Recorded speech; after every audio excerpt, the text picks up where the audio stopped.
Friends, family, honored guests, good morning and welcome. I am John Locke, Interim Provost of the George Washington University. Members of the class of 2026 will now be represented in a procession of their peers from each school and college in the order of the school's founding. Please rise and join me in welcoming the class of 2026 of the George Washington University.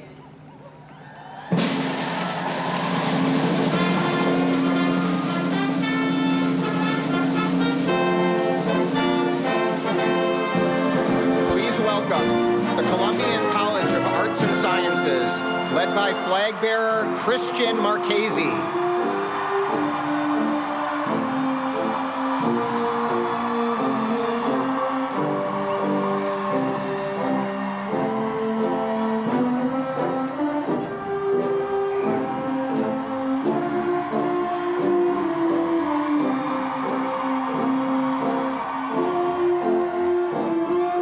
The School of Medicine and Health Sciences, led by flag bearer Babka Gang.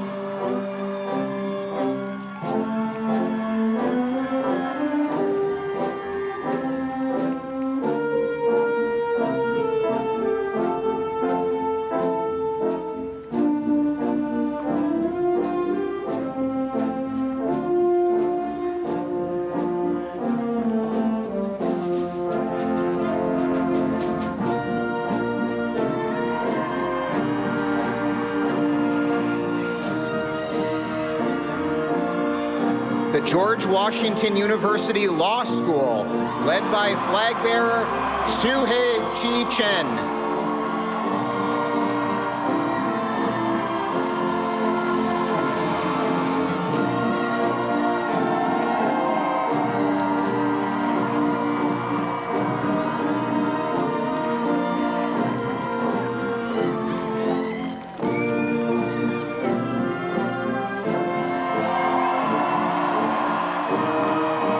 The School of Engineering and Applied Science, led by flag bearer Caitlin Frost.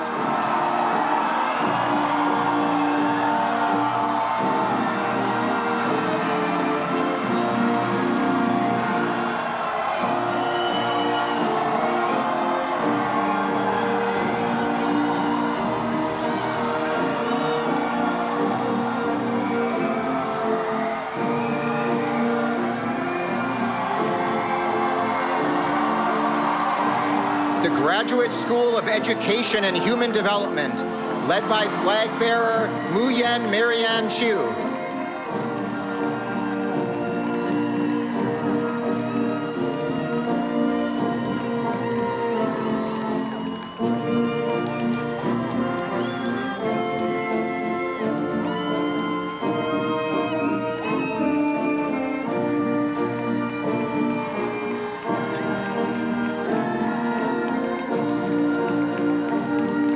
The School of Business, led by flag bearer Mei Kin Maung So.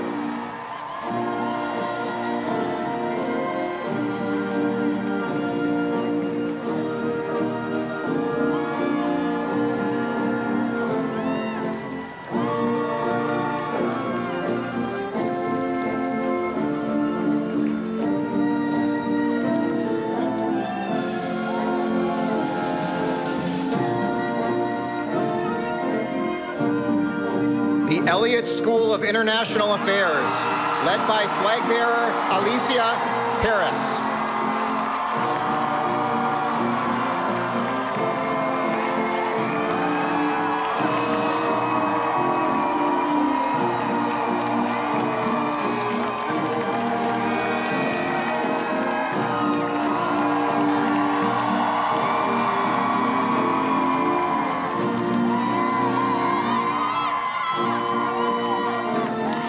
The Milken Institute School of Public Health, led by flag bearer Philip Jordan.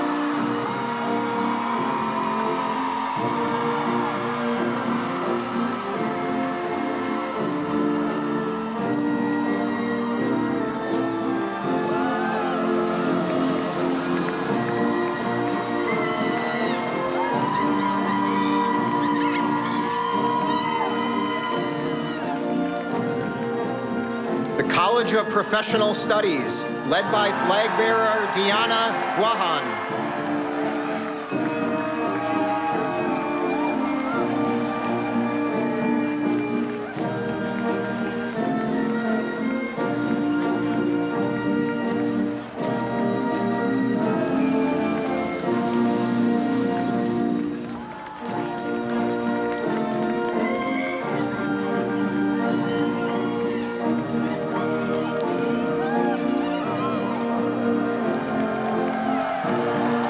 And the School of Nursing, led by flag bearer Adriana Sabova.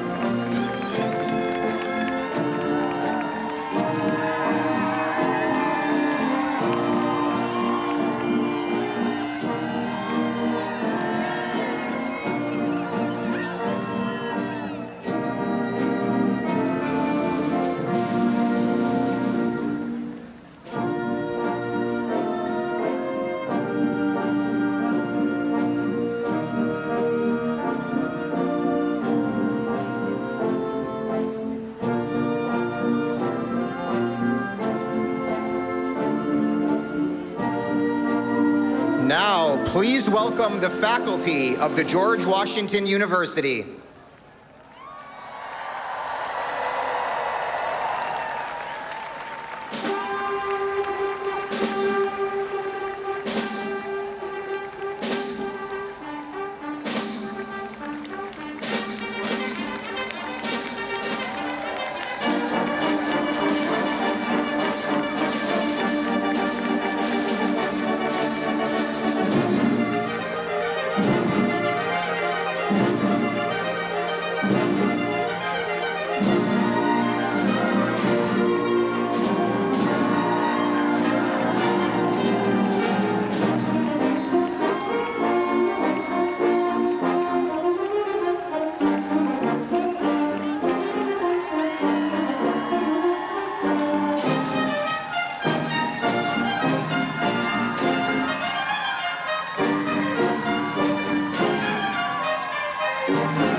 Please welcome the members of the George Washington University Administration, our very special honorees, the Board of Trustees, Chair Grace Spates, and President Ellen M. Granberg.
On behalf of my colleagues on stage and throughout the university, I am delighted to welcome all of you to the George Washington University's commencement on the National Mall.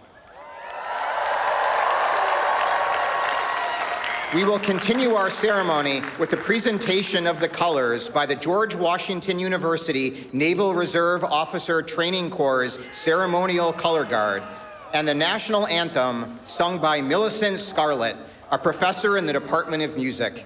Would those of you who are able, please stand and remove your hats. We will remain standing for the retiring of the colors.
Please be seated.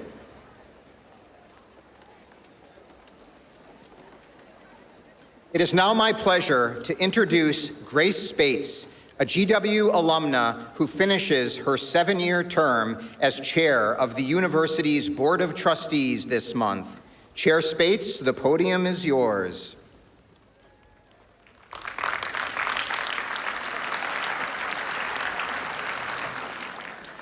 Thank you, Provost Locke. Class of 2026, on behalf of the Board of Trustees, and as someone who once sat where you are today as a proud GW Law alumna, yes, law school, it is a privilege to celebrate this milestone with each of you. First, may I ask my colleagues on the Board of Trustees who have joined us this morning to please rise and be recognized by the audience.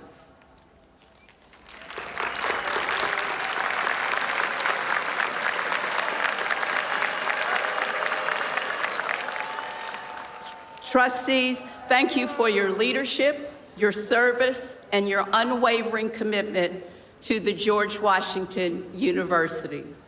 We are grateful. Class of 2026, today you are surrounded by the people who helped make this day possible. Classmates who challenged and inspired you, faculty who pushed you to think critically and to grow, and family and friends who supported you every step of the way. Each of those relationships has shaped your journey. Your time at GW has prepared you not just with knowledge, but with perspective. You have had the courage to ask difficult questions, the curiosity to engage with complex ideas, and the passion to contribute meaningfully to the world around you. Those are skills that will serve you long after today.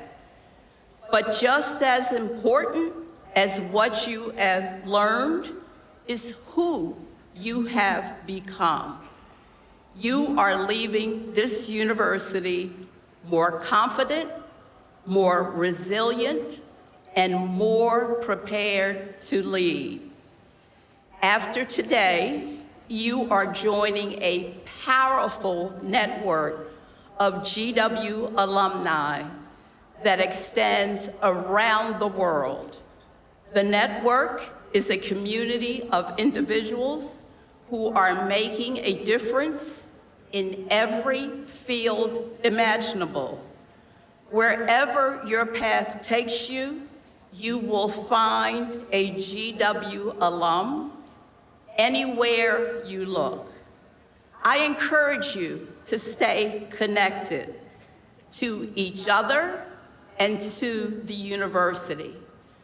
The relationships you have formed here will continue to support and inspire you in ways you may not even realize.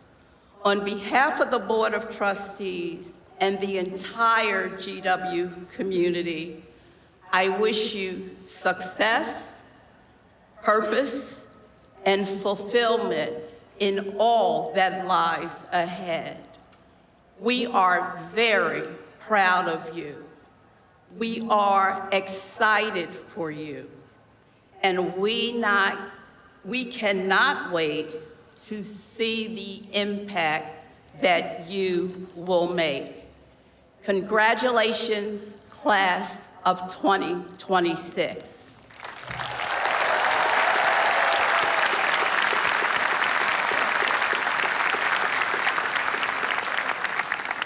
I am now pleased to invite the president of the university to the podium. Ellen M. Granberg leads a community of faculty, students, and staff that numbers more than 30,000 people. Please join me in welcoming the George Washington University's 19th president, Ellen M. Granberg.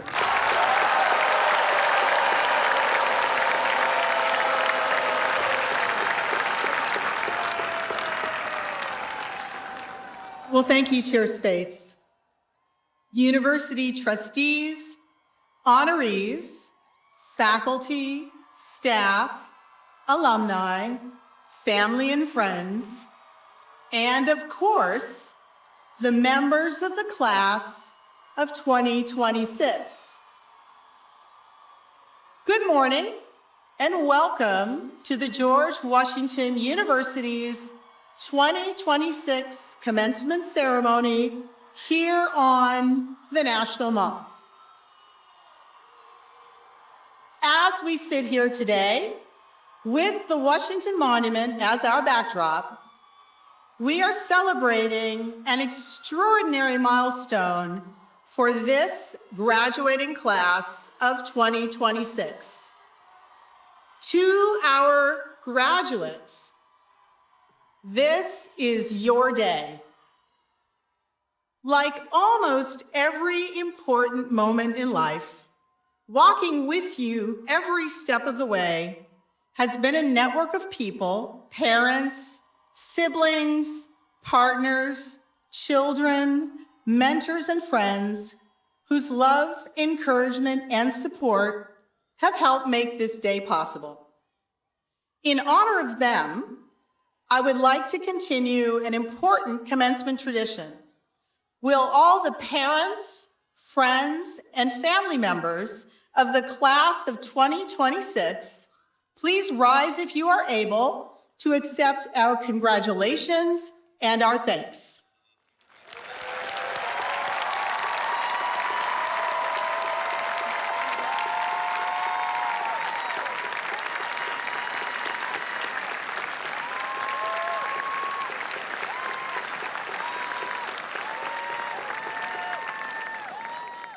I also want to recognize and thank the GW faculty and staff for their unwavering commitment to the intellectual and personal growth of our graduating students.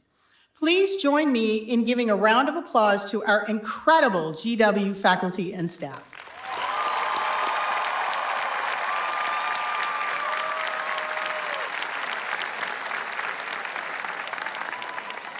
Finally, I would like to extend our collective gratitude to our host, the National Park Service, for its generous help in preparing this magnificent setting to our countless volunteers. All of you helped to create this only at GW experience, a graduation on the National Mall.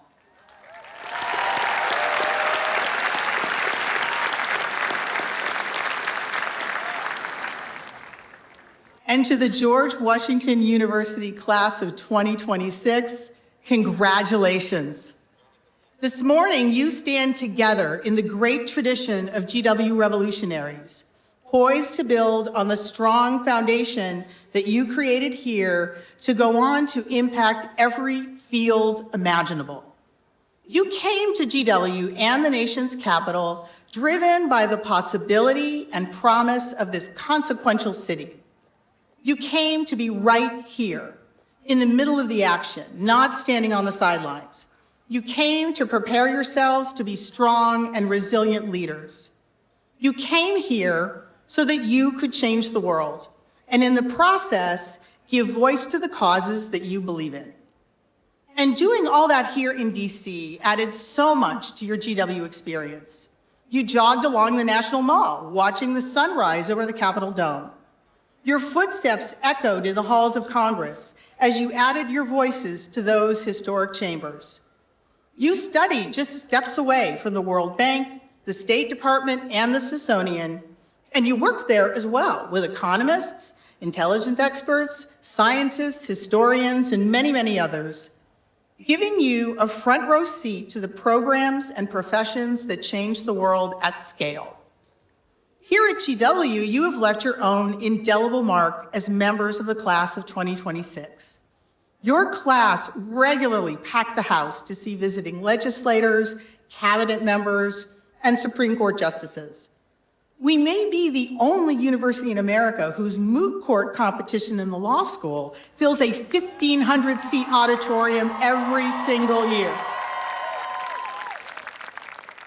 Your class brought passion about sustainability and community that has transformed our campus, from native gardens to Square 80, and don't forget those hammocks.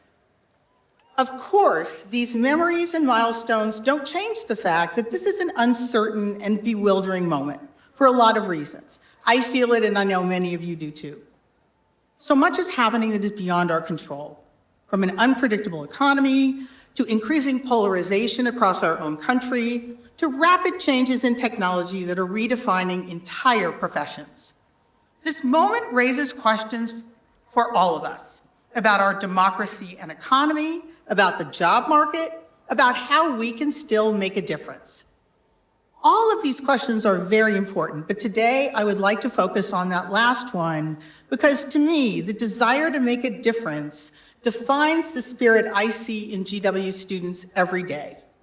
So many of you feel an enormous responsibility to make the world a better place. You see a need and you do your best to meet it. You encounter a problem, the bigger the better, and you don't stop until you solve it.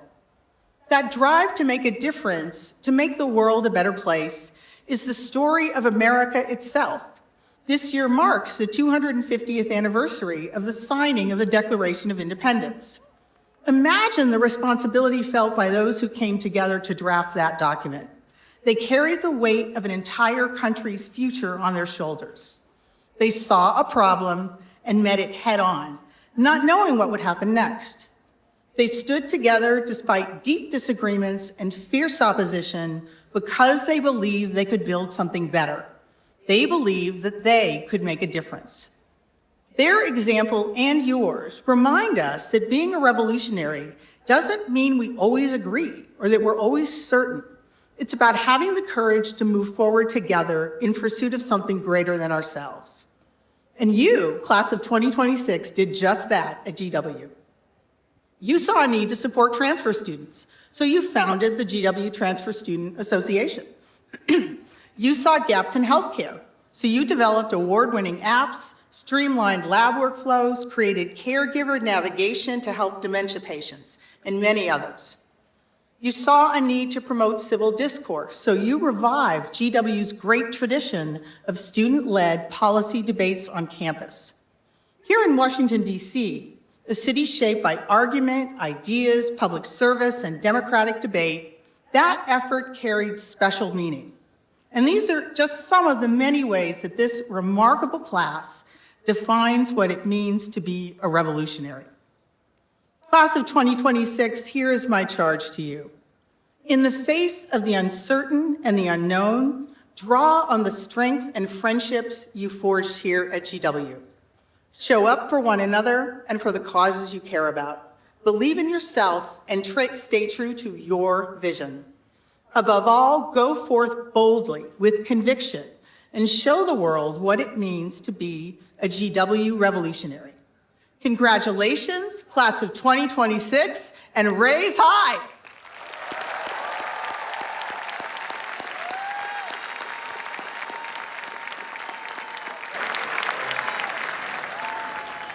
It is now my pleasure to introduce Madeline Jacobs, an alumna of this university, a 2003 honorary degree recipient, and former long-serving member of GW's Board of Trustees, who currently chairs the GW Alumni Council. Madeline.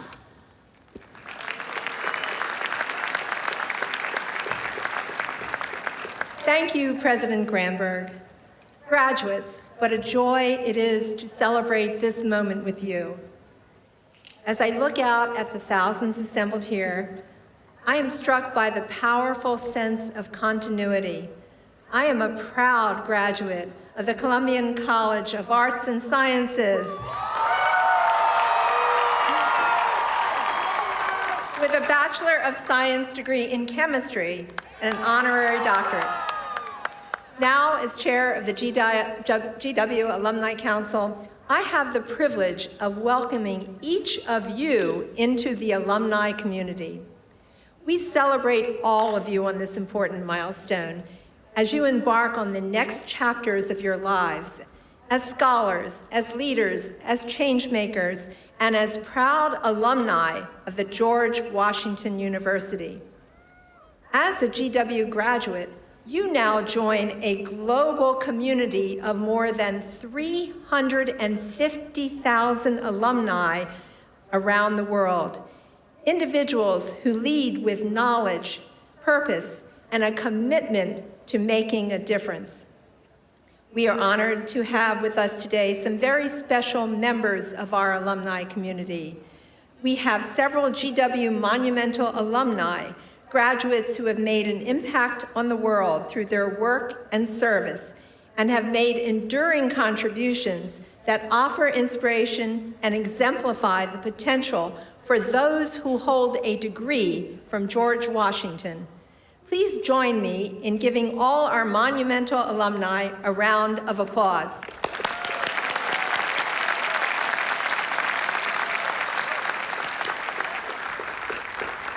Today, I invite you to stay involved with GW and help to support the next generation of students, connect with our global alumni network, and contribute to the enduring legacy of our university.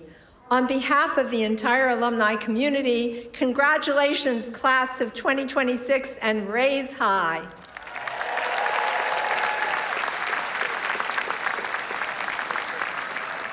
Now, it is my pleasure to introduce your student commencement speaker, Ethan Fitzgerald.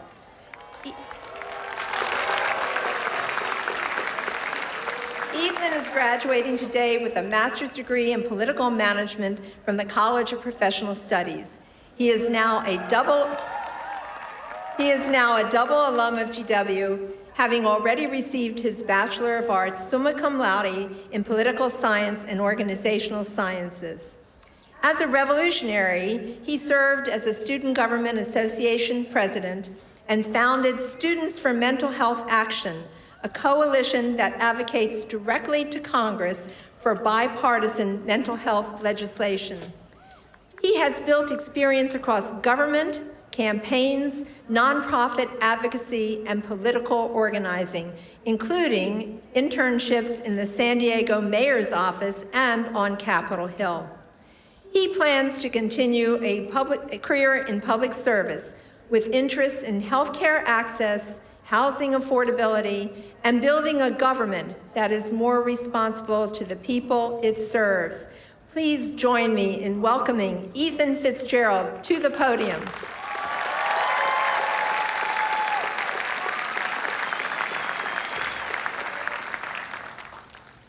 Thank you, Dr. Jacobs. And hello, GW. President Gramberg, members of the Board of Trustees, mom, family, friends, faculty, staff, and class of 2026.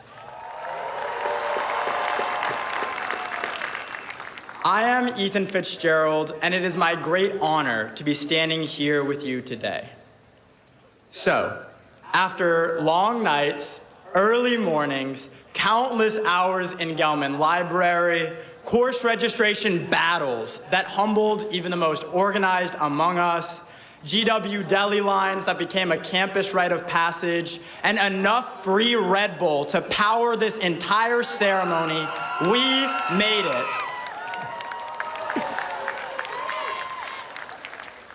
Moments like this have a way of making us reflect on where we started. And my GW story started with uncertainty. I did not come here knowing exactly who I was or how to use my voice.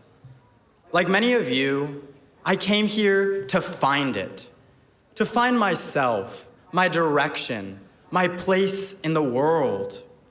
I came across the country from San Diego, what I would say is the best city in the nation, to DC, because I wanted to be close to where ideas meet action. A place where you don't just study the world, you step into it, you feel it.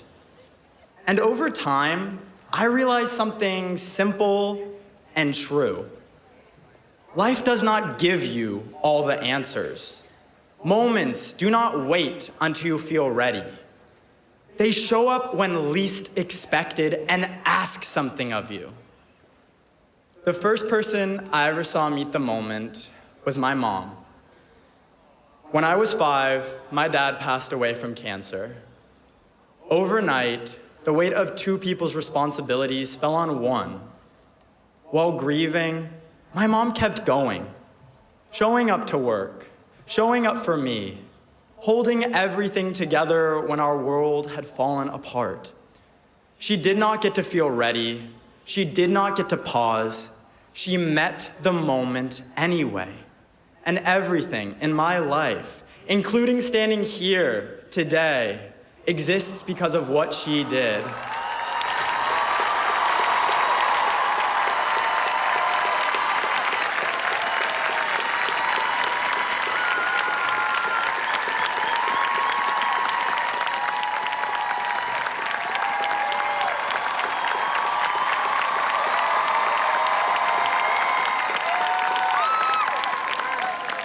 Thank you, Mom. I love you so much. I know so many of you carry your own version of that story. The moment that felt unfair, the responsibility that arrived too early, the choice to step in anyway. That same instinct, to say yes, to step forward, brought us to GW. Here, we learned how to question, engage, and speak up in classrooms, student organizations, and late-night conversations that changed how we saw the world. Along the way, we found friends, professors, staff, and mentors who challenged us, believed in us, and taught us that finding your voice also means making space for others to find theirs. And over the years, I saw our class live that truth again and again. During my time as student body president, we experienced a drastic national transition, the accelerating presence of AI and uncertainty that touched every aspect of campus life. But through it all, what stayed with me wasn't power or titles.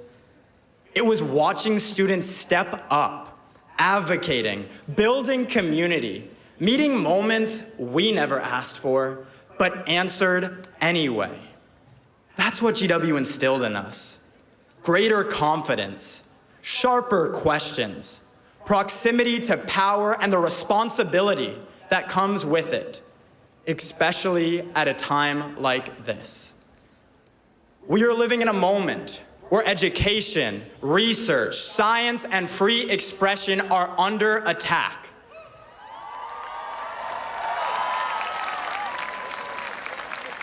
And it's easy to look around and feel overwhelmed by the chaos of politics, the cruelty of headlines, by the sheer weight of everything young people are being asked to carry right now.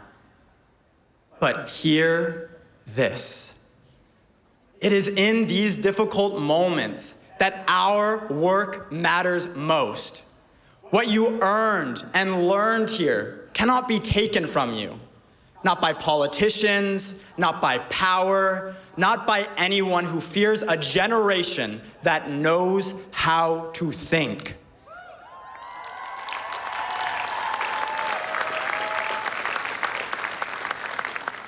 Moments like today are proof that you can question what's in front of you, challenge what's broken, and think for yourself.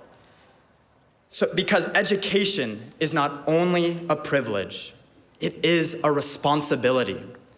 So carry it with purpose, not just as a measure of what you've achieved, but as a declaration of what you believe. And now, class of 2026, to every person who ever wondered if you belong in the room, you do.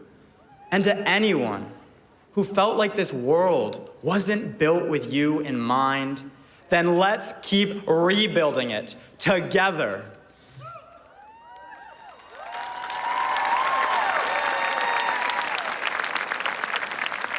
Let's meet this moment with our whole selves, with our identities proudly claimed, with our stories unapologetically told, with our voices distinct, steady, rising together. Class of 2026, now is our time to meet this moment. Thank you and congratulations.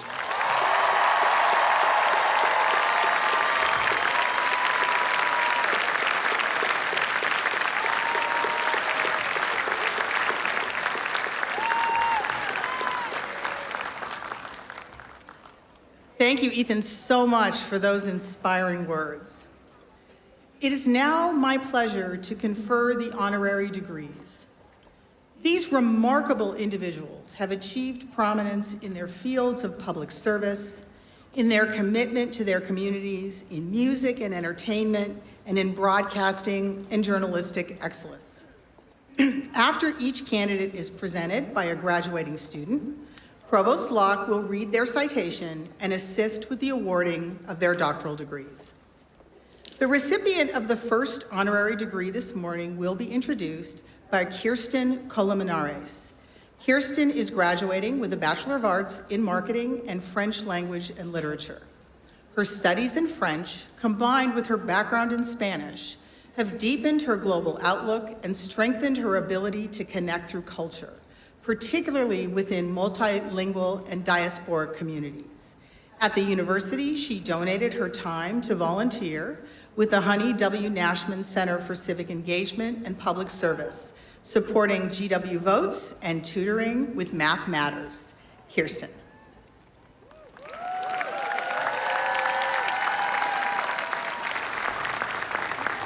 President Granberg, I am honored to present to you Virginia Ali, Doctor of Public Service, honoris causa.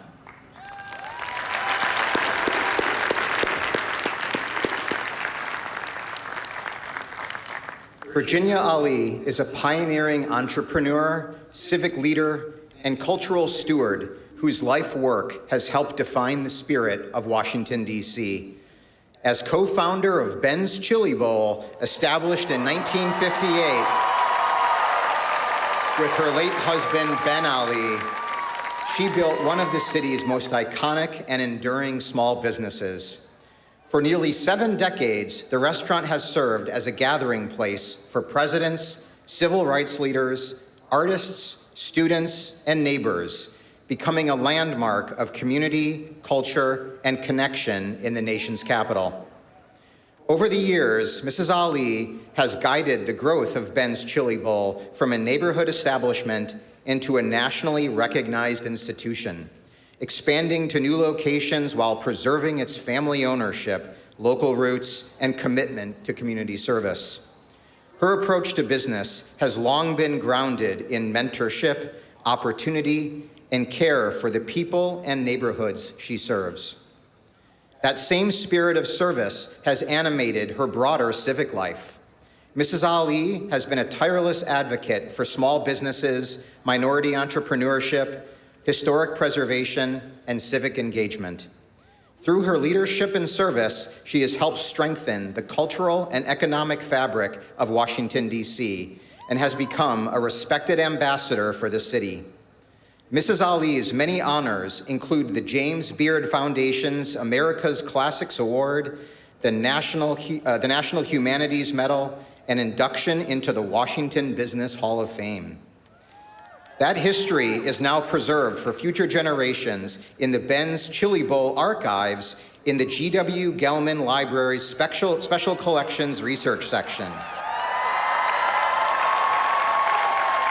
Spanning more than 8 decades, the collection documents the Ali family's role in building and sustaining a business that is deeply intertwined with the history of Washington, D.C., offering a record of entrepreneurship, community life, and cultural heritage. Through her extraordinary contributions to business, community, and culture, Virginia Ali exemplifies the values of the George Washington University.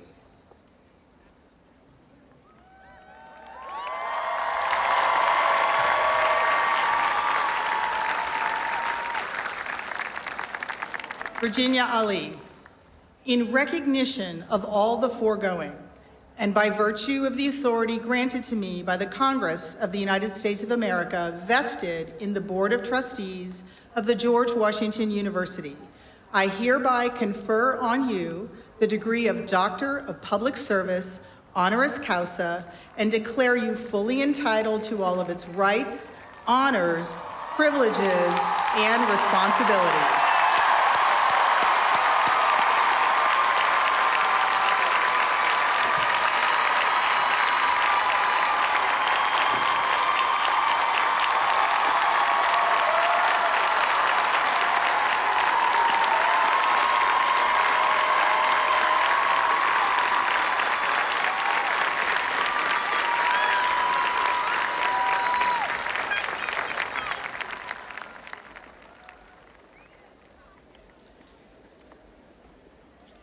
Our second honorary degree recipient will be introduced by Isis Luisa Leo, who received her first GW degree, a Bachelor of Arts in Business Administration, in 2024, when she majored in International Business and Entrepreneurship and Innovation. Today, she graduates with a Master of Science in Business Analytics. Her interests lie at the intersection of healthcare, analytics, and strategy. After commencement, she will continue her studies in management at Johns Hopkins and Georgetown Universities. Isis, the podium is yours.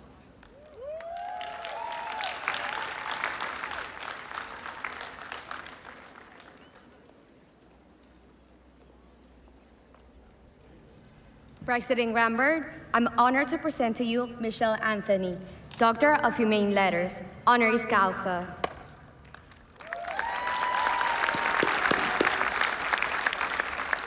Michelle Anthony is an exceptional music industry executive whose leadership has helped shape the modern global music business and elevate generations of artists across genres. Ms. Anthony earned an interdisciplinary Bachelor of Arts in Philosophy and International Affairs from the George Washington University and a Juris Doctor from the University of Southern California, graduating Order of the Coif. From there, she built a remarkable career at the highest levels of the music and entertainment industries.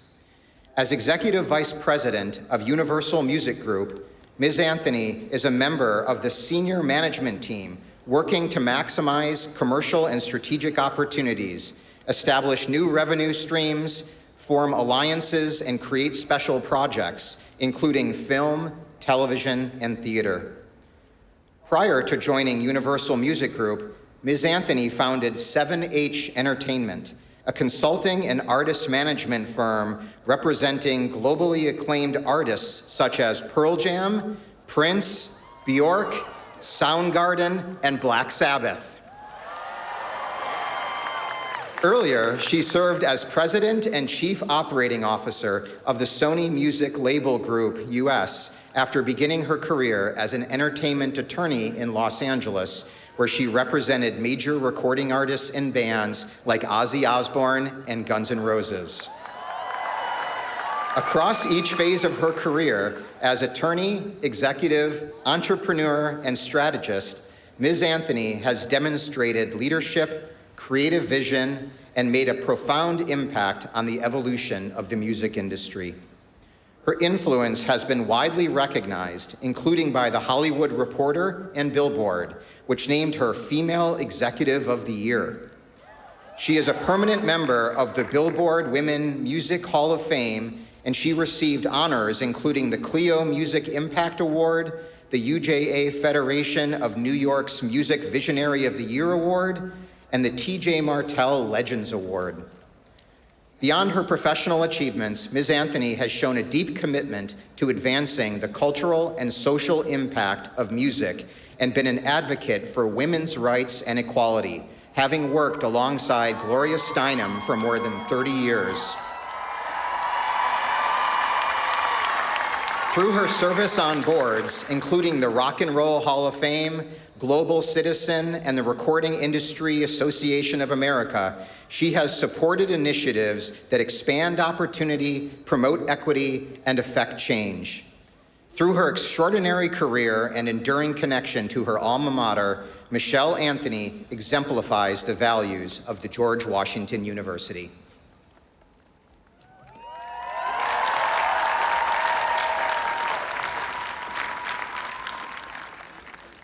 Michelle Anthony, in recognition of all the foregoing, and by virtue of the authority granted to me by the Congress of the United States of America, vested in the Board of Trustees of the George Washington University, I hereby confer on you the degree of Doctor of Humane Letters, honoris causa, and declare you fully entitled to all of its rights, honors, privileges, and responsibilities.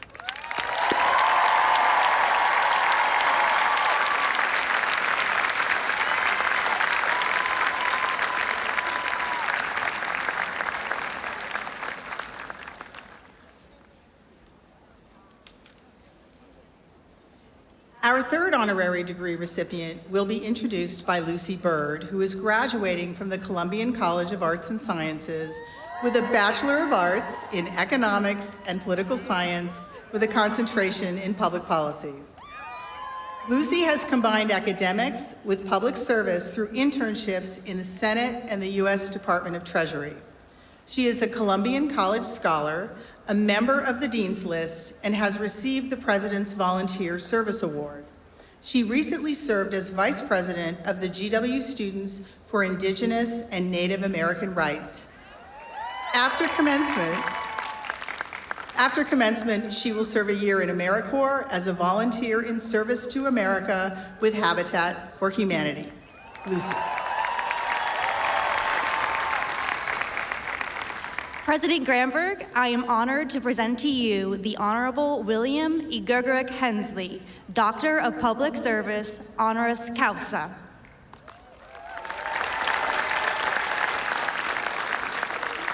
William Gergerick Hensley has devoted his life to advancing the rights of Native peoples, shaping the political, economic, and cultural landscape of his native Alaska and the nation. Born in a traditional Inupiaq community, Mr. Hensley grew up immersed in the traditions and challenges of Alaska Native life. He earned a bachelor's degree in political science and economics from the George Washington University in 1966. The same year, he emerged as a principal architect of the Alaska Native land rights movement.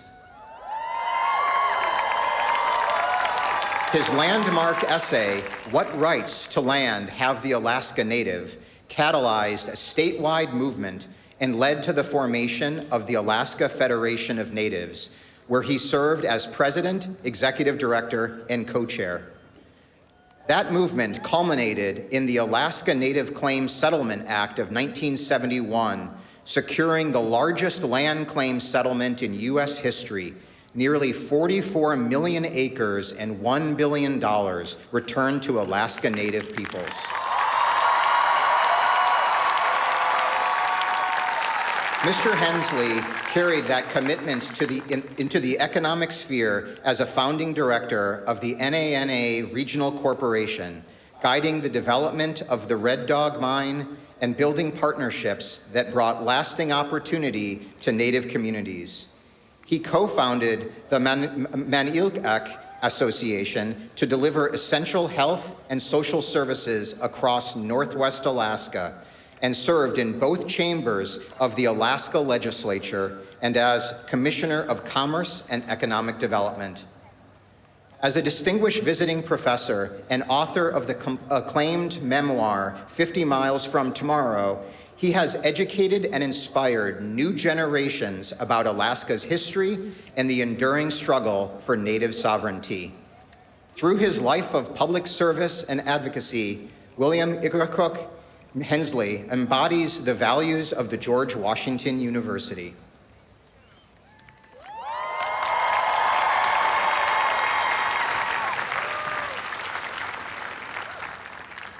William Igercook Hensley.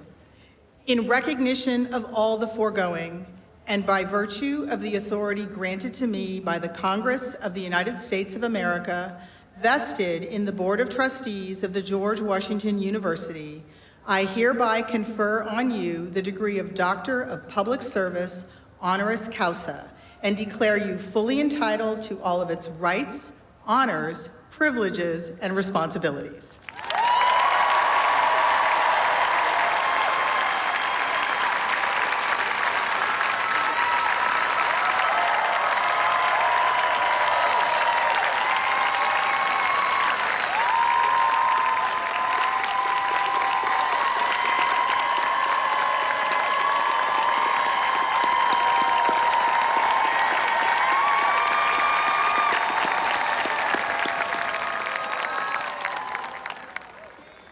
Our fourth honorary degree recipient will be introduced by Margot Diamond.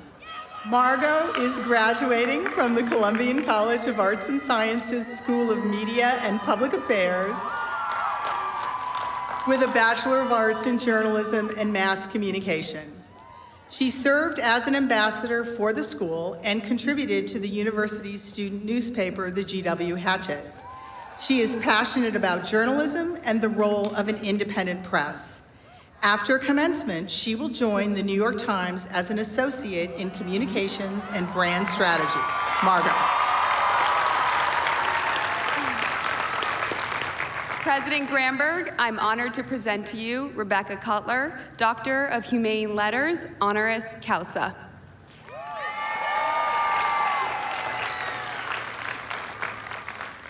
Rebecca Cutler is a veteran media executive and a respected leader in journalism.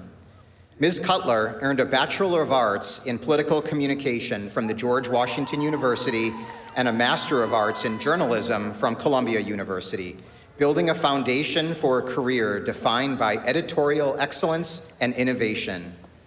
As president of MS Now, formerly MSNBC, Ms. Cutler oversees one of the nation's most influential news organizations, guiding its coverage across television, digital, and audio platforms. She has led the network through a period of transformation, including a major rebranding effort, the expansion of its news gathering operations, and the development of programming that addresses the evolving ways news is consumed. The network reaches more than 32 million Americans weekly on television and has one of the most engaged audiences across all of television, with the average viewer watching more than 9 hours each week. Prior to her current role, Ms. Cutler served as Senior Vice President of Content Strategy at MS Now, where she played a central role in expanding its digital and nonlinear offerings. She launched initiatives such as MS Now Live and MS Now Premium and significantly broadened the network's podcast and streaming presence, reaching tens of millions of viewers and listeners each month. Ms. Cutler oversaw the network's dayside programming and helped develop flagship shows, including Inside with Jen Psaki and The Weekend. She also held senior leadership roles at CNN, where she earned an Emmy Award for outstanding live coverage for her work on the network's 2012 election night broadcast.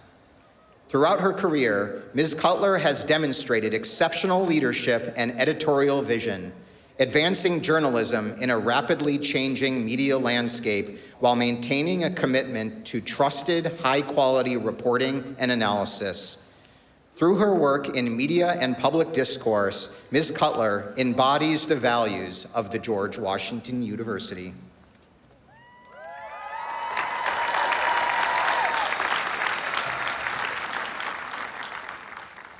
Rebecca Cutler, in recognition of all the foregoing, and by virtue of the authority granted to me by the Congress of the United States of America, vested in the Board of Trustees of the George Washington University, I hereby confer on you the degree of Doctor of Humane Letters, honoris causa, and declare you fully entitled to all of its rights, honors, privileges, and responsibilities.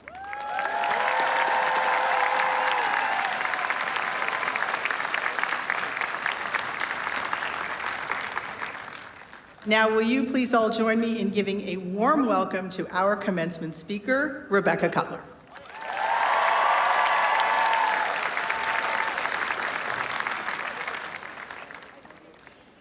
Thank you so much. This is frankly pretty wild that I'm up here right now. This is an incredible honor. Provost Locke, President Gramberg, members of the Board of Trustees, faculty, staff, family, friends, but most importantly, the spectacular class of 2026. Congratulations. It is my privilege to be here with all of you today. As you just heard, my name is Rebecca Cutler. I'm the president of MS Now. If you don't know MS Now, it's the new name for MSNBC.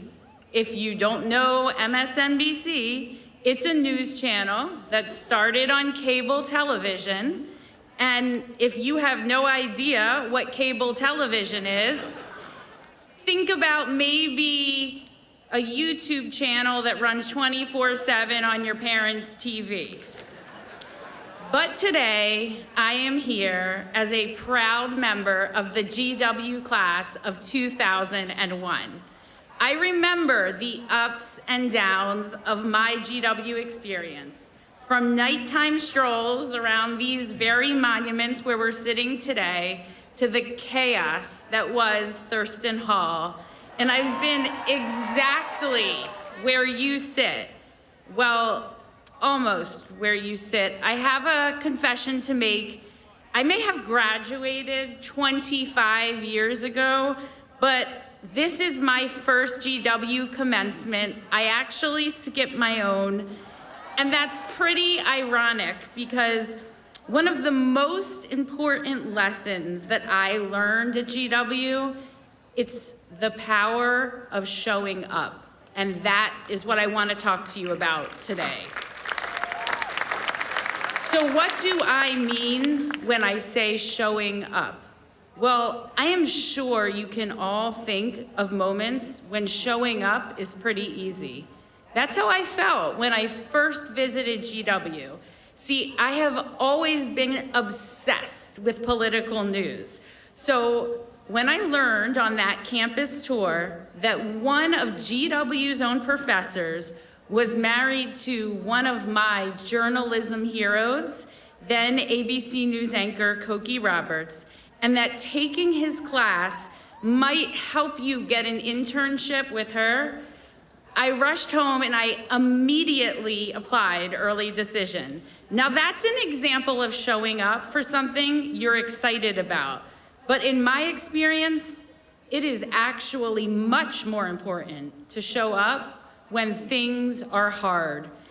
And that is a lesson I learned with the legendary Steve Roberts, who I got to see. He's here with us this morning. Beyond being a brilliant journalist and professor, Steve is someone who has a reputation who shows up for his students, which is why so many journalists right here in this town continue to count on him as a mentor. And that's why I was so eager to try and impress him. But I started off that semester on the wrong foot, literally.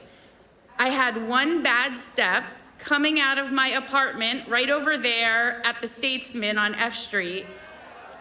Oh yeah, and I shattered my ankle. I needed emergency surgery. They put in plates and screws. Now, it wasn't the end of the world, but it definitely wasn't how I pictured my senior year. I was in pain, I was uncomfortable, and honestly, I was embarrassed. But I kept showing up. I worked hard. I did the internship on crutches with Cokie Roberts, and as it turns out, that wasn't even the best part, because in that class, there was a guy. He sat a few seats over, and he was a really good writer. I felt his curiosity, intelligence, humor in every piece. And soon, on our first date, I still remembered how he walked slowly by my side, matching the pace that I needed. And we've been by each other's side ever since. Today, Dan and I are married with 3 kids, and they're here with me today. And as I reflect, I have seen this pattern throughout my life. Something I really wanted, like that class with Steve Roberts, happens next to something kind of hard, like breaking my ankle. But if you push through, you will find unexpected rewards, like my husband. When things are hard, this is when your choice to show up matters the most. And last year, I had to learn that lesson all over again. I had just started this job, leading MS Now. It was a big moment. There was tons of news to cover. There was a presidential inauguration, Doge, ICE, tariffs, widespread protests. Oh, and we also had to complete a corporate spinoff, build all new studios, rebrand our entire network, define MS Now's long-term vision. I was bouncing back and forth between our headquarters in New York and my family here in DC while juggling the news cycle, our business transformation, and raising 3 kids. My schedule was overflowing. My brain felt like it was in overdrive. I had so much to do. I had so many plans, and then I felt a lump.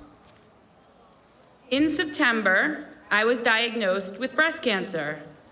All these years, working toward an opportunity like this, and now I wondered, did I need to leave my job to focus on my own health? But guess who showed up for me? Do you remember that beautiful writer from Steve Roberts' class?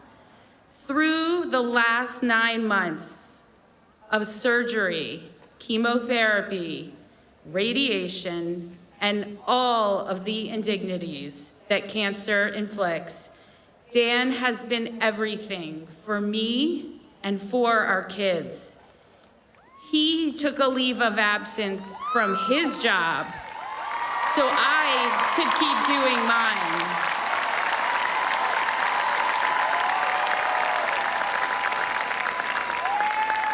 He showed up for me so I could show up with our team at MS Now and for myself.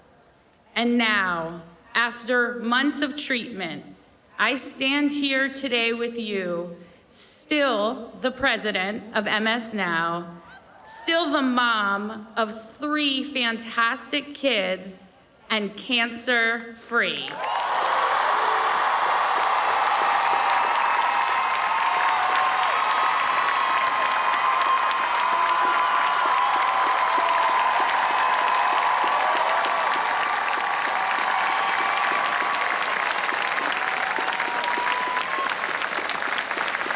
So when I talk about showing up, I don't mean for big celebrations like this one. I mean, think about how important it is to show up for your people when life gets hard, and pay attention to who is showing up for you. Now, it might seem obvious to say we should show up for the people that we love. I am sure more than a few of them are here for each of you today. But as you enter this next chapter, a lot of you are going to be the most junior person in your respective rooms. You will struggle with doubt, even on things that once felt clear. So here's my second request. Show up even when you feel like you are in over your head. I imagine you have all heard of imposter syndrome. I bet most of you have experienced it. I know that I have. In fact, I'm pretty sure it's what I'm experiencing right now. I also experienced it during my sophomore year here at GW. I was an intern for the Hearst Corporation. They own local TV stations around the country, including the biggest channel in Boston. And one of my jobs was to go to Capitol Hill and interview then Senator John Kerry. I was 19 years old, and I was scared. I mean, who was I to be questioning a high-profile senator? But I pushed through that imposter syndrome. I showed up, even though my hands were shaking as I held out the microphone. My voice was steady as I asked questions on behalf of the voters, because asking questions and pushing for accountability, these are the central tenets of journalism that continue to guide our newsroom at MS Now today. Your next adventure may look different than mine, but one day soon, you will also be facing a moment that feels too big. Econ majors, you may find yourself building financial models that can swing multi-billion-dollar deals. Biology students, you might be asked to present to researchers who have led their fields longer than you've been alive. And if you studied political science, well, maybe you too will be finding yourself sitting across from a sitting senator.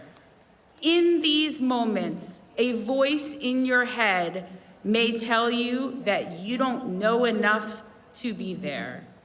Ignore that voice. Show up anyways, because if you wait until you are 100% ready, you will never stop waiting. Instead, take every chance you get to stretch, to learn, and to make an impact. Which brings me to my final request. Show up for your country, because it is your country. I got a crash course in civic duty during my time here at GW, during an internship with my local congressman, John Fox. He was a Republican, but during my semester in his office, what struck me the most was how nonpartisan daily public service actually is. It wasn't opposing parties screaming at each other. It was a constituent service representative helping seniors navigate Medicare. It was young staffers arranging for flags to fly over the Capitol and sending those flags to local heroes. And it was interns like me giving tours to students and families so everyone could see American democracy up close in awe-inspiring spaces like where we are all sitting today. That experience gave me an in-depth look at our beautiful, flawed, magical, and sometimes maddening system. And it reinforced that for all of our differences, most Americans truly do just want to help one another. I have carried that truth with me throughout my life as the foundation of my belief in this country and in our democracy. And it is at the root of MS Now's reporting every single day, because a government that is of, by, and for the people, it only succeeds when we, the people, do our part. And class of 2026, your chance is now. There is an election coming up. No matter where you go after this, and no matter what your politics are, make your voice heard, engage, volunteer, advocate, and in November, make sure you vote. You will decide the future of our country. After all, during my senior year at GW, the 2000 presidential election was swung by just 537 votes, a small fraction of the graduating class sitting here. So I urge you to remember your power, because when you show up, you will shape the future. Class of 2026, I am asking you to show up. I am asking you to show up when times are hard, because you are resilient and you are loved. I am asking you to show up despite doubt, because you are more prepared than you think.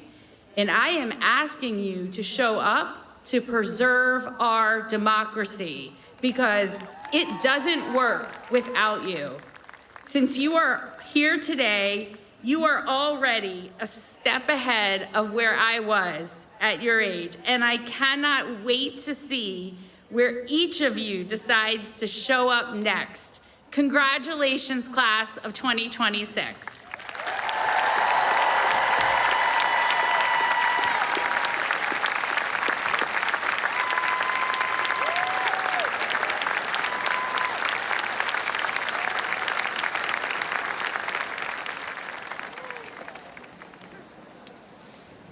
Cutler, for those words. Class of 2026, commencement is a time to celebrate your accomplishments. In classrooms, labs, studios, and internships, you pursued truth, learned new ideas, built community, and achieved academic excellence. Your years here haven't just been an important chapter of your educational journey. They are part of a lifetime of inquiry, discovery, and service. During your time here, you have changed our academic community for the better. And looking at you all here today, I know you will go on to impact our world in countless ways, armed with the knowledge and skills that you acquired at the George Washington University. Congratulations. We are all very proud of you.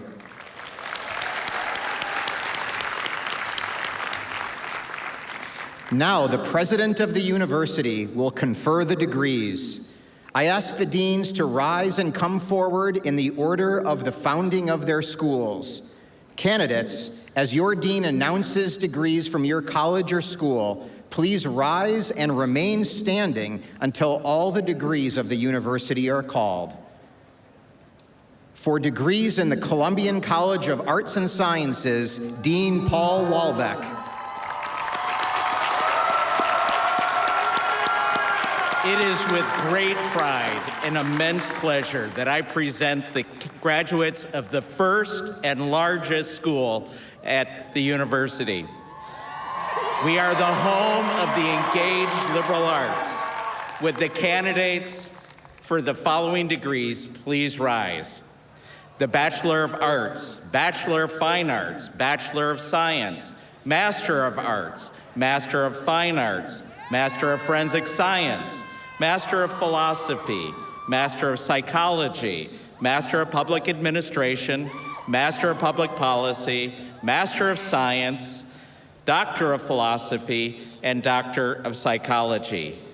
These candidates have completed all requirements for the degrees indicated, and the faculty asks that the degrees be conferred.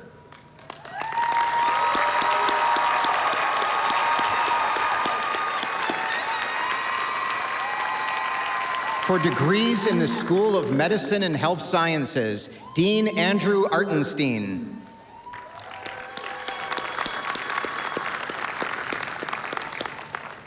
President Greenberg, it is my great pleasure to present the graduates from the School of Medicine and Health Sciences, the first medical school in our nation's capital, the 11th oldest in the United States. Mindful of the 250th anniversary of our country, I am proud of our school's rich history and impact as we have recently entered our third century of student success. Would the candidates please rise? Bachelor of Science in Health Sciences, Master of Science in Health Sciences, Doctors of Physical Therapy, Doctor of Occupational Therapy, Doctor of Philosophy, Doctor of Medicine, and Doctor of Health Sciences. These candidates have completed all requirements for the degrees indicated, and the faculty asks that the degrees be conferred.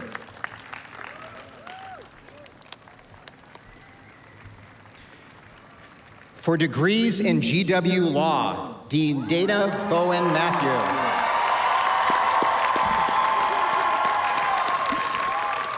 President Granberg, it is my pleasure to present the candidates for the following degrees. Would you please rise? Masters of Studies of Law, Juris Doctor, and Masters of Law. As America and the countries around the world stand at a crossroads, these candidates are prepared to protect, preserve, and pursue justice, equality, and the rule of law to save our democracy. They are prepared, and I ask that their degrees be conferred.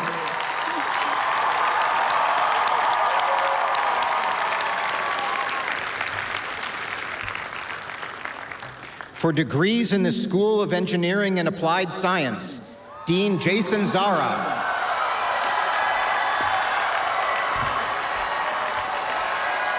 President Granberg,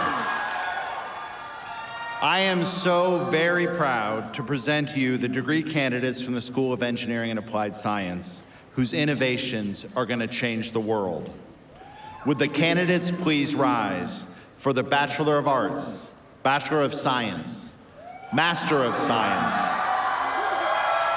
Master of Engineering, Applied Scientist, Engineer, Doctor of Engineering, and Doctor of Philosophy.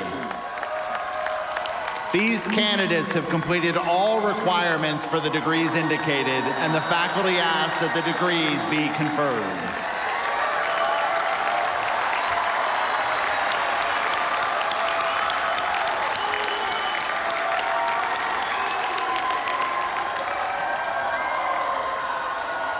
For degrees in the School of Education and Human Development, Dean Lionel Howard. President Granberg, I am proud to present the candidates for the degrees. These candidates are leaders in the broad fields of education and human development, and they serve as the cornerstone for social and economic progress. Would the candidates please rise? Masters of Arts in Education and Human Development, Masters of Arts in Teaching, Masters of Education, Education Specialist, Doctor of Education, Doctor of Philosophy. These candidates have completed all requirements for the degrees indicated, and the faculty asks that the degrees be conferred.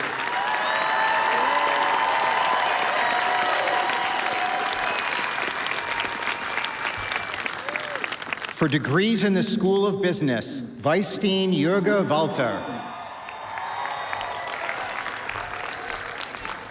President Granberg, I am proud to present the candidates. Would the candidates for degrees from the School of Business please rise?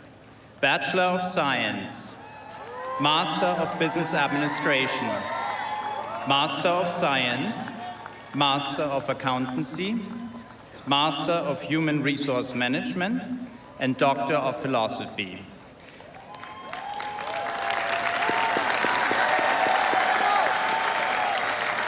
These candidates have completed all requirements for the degrees indicated, and the faculty asks that the degrees be conferred.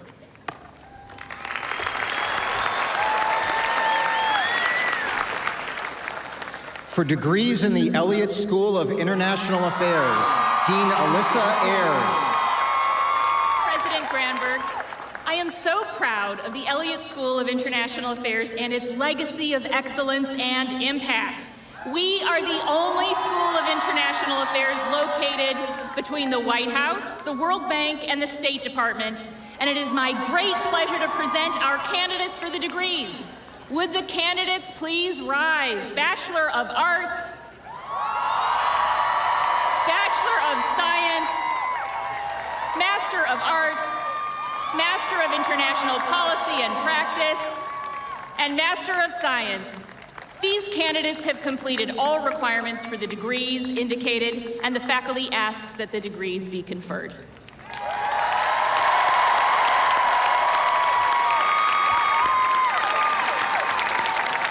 Calling degree candidates for the first time as Dean of the Milken Institute School of Public Health, the Michael and Lori Milken Dean of Public Health, Kelly Gibo. President Granberg, I am delighted to present the candidates from the Milken School of Public Health, the only school of public health in the nation's capital. Would the candidates for the following degrees please rise? Bachelor of Science, Master of Science, Masters of Health Administration, Masters of Public Health, Doctor of Public Health, Doctors of Philosophy. These candidates, who are dedicated to the health and well-being of all people everywhere, have completed all requirements for the degrees indicated, and the faculty ask that the degrees be conferred.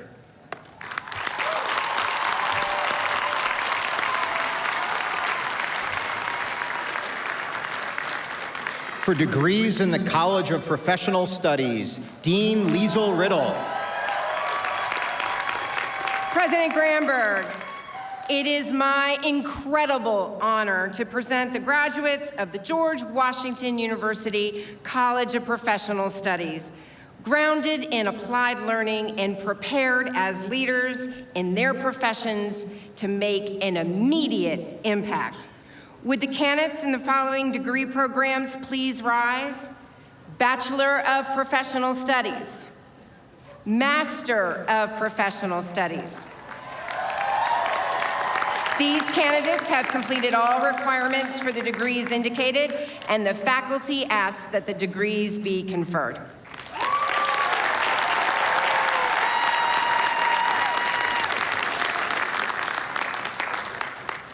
For degrees in the School of Nursing, Dean Susan Kelly Weeder.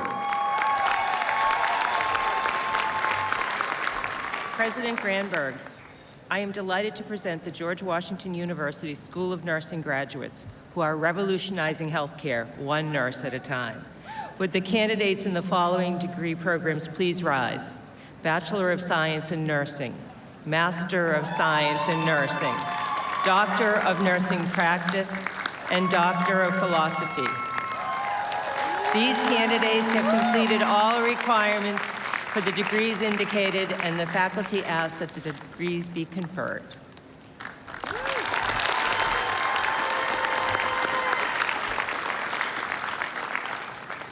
President Granberg, before you stand the candidates for degrees from the George Washington University.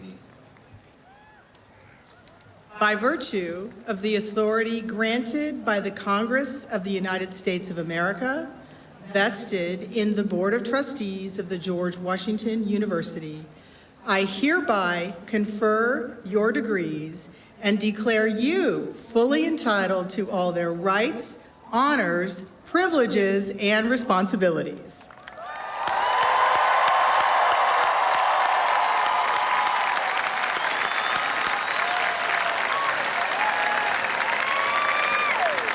As a celebration of this major accomplishment and your new status as university graduates, you may now move the tassels on your caps from the right to the left.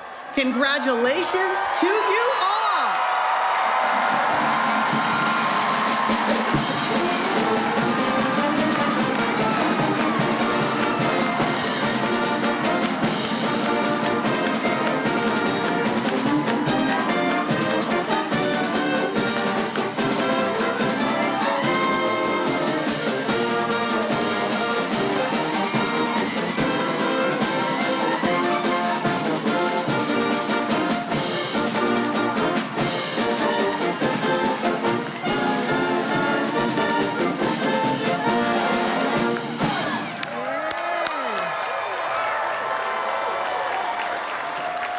Congratulations, class of 2026.